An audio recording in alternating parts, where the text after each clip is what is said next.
มาเด้อพี่น้องกินข้าวปุ้นน้ำปลามื้อนี้แซ่บเด้อพี่น้องเด้อออกอายตรวจมาเด้อข้าวปุ้น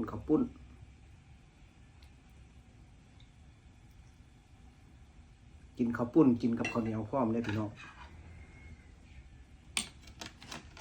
กินข้าวปุ้นเนี่ยต้องจักจังสิข้าวปุ้นคนเข้ากันพี่น้องเอ้ยที่ดูน้ำปลาก็แซ่บ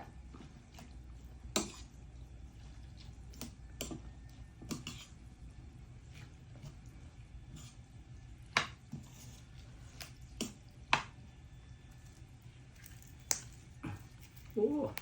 หอมกับหอมหลังบ้านนี่พี่น้องเอ้ยดังปวดปากสด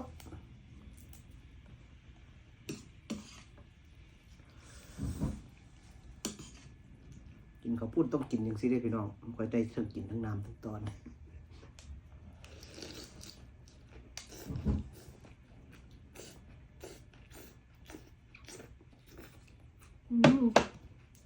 แซ่บพี่น้องข้าวเหนียวพร้อม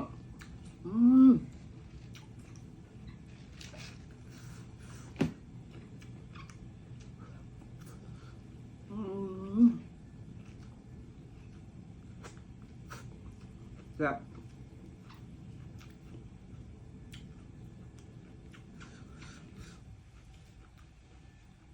จำนำ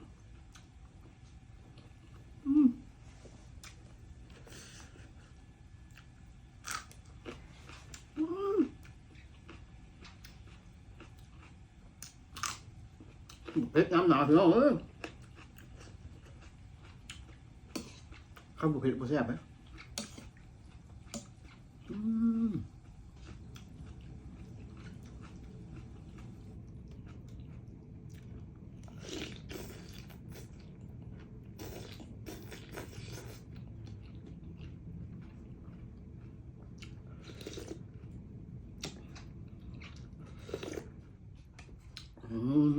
แซ่บ